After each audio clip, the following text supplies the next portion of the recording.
नमस्कार. कधी विचार केलाय की रात्री आकाशात जे लखलखणारे दिवे दिसतात त्यांचीही एक गोष्ट असते? हो, अगदी जन्मापासून ते एका नाट्यमय अंतापर्यंतचा एक संपूर्ण प्रवास. आज आपण ताऱ्याची तीच जीवनकथा उलगडणार आहोत. चला तर मग सुरू करूया.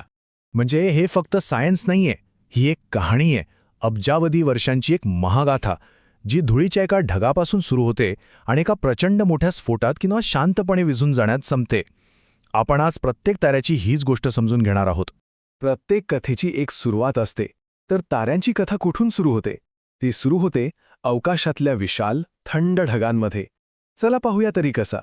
जरा विचार करा, अवकाशात ना वायू आणि धुळीचे खरंच प्रचंड मोठे ढग तरंगत असतात. यांनाच म्हणतात नेब्युला किंवा आंतरतारखीय ढग. आणि सोप्या भाषेत सांगायचं तर ही आहे ताऱ्यांची पाळणाघरं किंवा नर्सरी, जिथे नवीन ताऱ्यांचा जन्म होतो. आता होतं काय की गुरुत्वाकर्षण म्हणजे ग्रॅव्हिटी या सगळ्या धूळ आणि वायूला एकत्र खेचायला लागते. असा एक मोठा गोळा तयार होतो आणि जसजसा तो जवळ येतो त्याचा मधला भाग म्हणजे गाभा प्रचंड गरम होतो. इतका गरम की तिथे न्यूक्लिअर फ्युजन सुरू होतं आणि बस त्याच क्षणी एका नव्या ताऱ्याचा जन्म झालेला असतो. ओके, ताऱ्याचा जन्म तर झाला, पण तो असाच जळत अब्जावधी वर्ष कसा काय टिकतो? यामागे ना एक जबरदस्त बॅलन्स आहे. चला बघूया हे बॅलन्सिंग ॲक्ट आहे तरी काय. बरोबर ना, म्हणजे विचार करण्यासारखी गोष्ट आहे. एकीकडे ग्रॅव्हिटी त्याला आतल्या आत ओढतीये आणि दुसरीकडे त्याच्या आत होणारे स्फोट त्याला बाहेर ढकलत आहेत. मग तो एकतर फुटायला हवा किंवा पूर्णपणे लहान व्हायला हवा, पण तसं होत नाही. का बरं? याचं उत्तर दडलंय एका मस्त शब्दात, हायड्रोस्टॅटिक इक्विलिब्रियम. आता हा अवघड शब्द वाटेल, पण याचा अर्थ एकदम सोपा आहे. ही एक अशी अवस्था आहे जिथे आत ओढणारी शक्ती आणि बाहेर ढकलणारी शक्ती ह्या दोन्ही अगदी तंतोतंत जुळतात. हेच आहे ते रहस्य. ताऱ्याच्या आत एक प्रकारची रस्सीखेच सुरू असते. एक शक्ती आत ओढते तर दुसरी बाहेर ढकलते आणि याच रस्सीखेचीमुळे तो स्थिर राहतो. तर बघा ही रस्सीखेच कशी चालते. एकीकडे आहे ग्रॅव्हिटी, जी ताऱ्याला आतल्या बाजूला खेचते, जणू काही तो स्वतःच्याच वजनाने लहान होऊ पाहतोय. पण त्याचवेळी ताऱ्याच्या पोटात जी अणुऊर्जा तयार होतीये ती प्रचंड दाब निर्माण करते आणि त्याला बाहेरच्या बाजूला फुगवते. आणि जोपर्यंत हा सामना बरोबरीत राहतो तोपर्यंत तारा एकदम मस्त अस्थिर राहतो.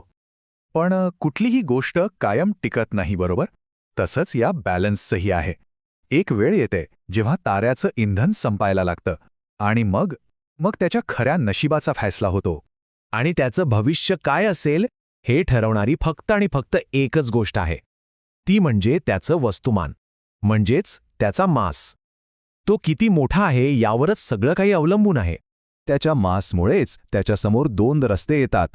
एक रस्ता आहे आपल्या सूर्यासारख्या कमी वजनाच्या ताऱ्यांसाठी आणि दुसरा रस्ता आहे महाकाय प्रचंड मोठ्या ताऱ्यांसाठी. आणि आता आपण पोचलो आहोत या कथेच्या क्लायमॅक्सला, शेवटच्या भागाकडे, ताऱ्याचा अंत. आणि हा अंत दोन अगदी वेगवेगळ्या प्रकारे होतो. चला पहिला मार्ग पाहूया. हा मार्ग आहे आपल्या सूर्यासारख्या ताऱ्यांचा, म्हणजे ज्यांचं वस्तुमान सूर्याच्या 8 पटीपेक्षा कमी आहे. बघूया बरं यांचा शेवट कसा होतो. तर होतं काय की या ताऱ्याच्या आतलं हायड्रोजन नावाचं इंधन संपतं. मग तो फुगायला लागतो आणि एक तांबडा राक्षसी तारा बनतो. त्यानंतर त्याचे बाहेरचे थर हळुवारपणे अवकाशात पसरू लागतात आणि एक सुंदर तेजोमेघ तयार होतो. आणि शेवटी मागे काय उरतं? फक्त त्याचा प्रचंड गरम आणि लहानसा गाभा, ज्याला आपण श्वेतबटू किंवा व्हाईट ड्वार्फ म्हणतो. हे बघा, हाच तो तेजोमेघ. किती सुंदर, अद्भुत दिसतोय ना?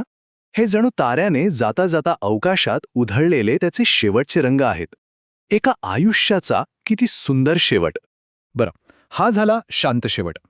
पण आता आपण दुसऱ्या मार्गाकडे वळूया, जो मार्ग आहे प्रचंड मोठ्या ताऱ्यांचा, ज्यांचं वस्तुमान सूर्यापेक्षा 8 पटीने जास्त आहे. आणि यांचा शेवट तो खूपच वेगळा, खूपच नाट्यमय आणि प्रचंड विनाशकारी असतो.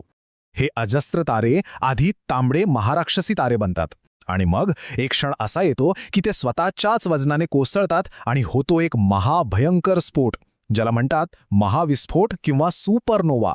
हा स्फोट इतका तेजस्वी असतो की तो काही काळासाठी अख्ख्या गॅलेक्सीपेक्षा जास्त चमकतो. आणि या स्फोटानंतर मागे उरतो एक न्यूट्रॉन तारा, किंवा जर तारा खूपच जास्त मोठा असेल तर एक कृष्णविवर. आणि हा जो महाविस्फोट आहे ना, तो फक्त विध्वंस नाही करत. खरं तर तो नवनिर्मितीची सुरुवात करतो. कारण याच स्फोटातून लोखंड, सोनं, ऑक्सिजन अशी सगळी जड मूलद्रव्य तयार होतात आणि अख्ख्या आकाशगंगेत पसरतात. आणि म्हणूनच प्रसिद्ध खगोलशास्त्रज्ञ कार्ल सेगन म्हणाले होते, आपण सर्व ताऱ्यांच्या धुळीपासून बनलो आहोत. ह्याचा अर्थ काय?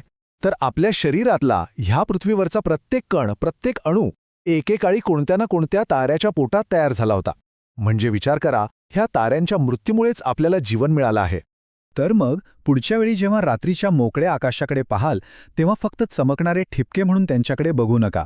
आठवा, त्या प्रत्येक ठिपक्यामागे एक कहाणी आहे, जन्माची, अब्जावधी वर्षांच्या संघर्षाची आणि एका भव्य अंताची, जी आता आपल्याला माहीत आहे.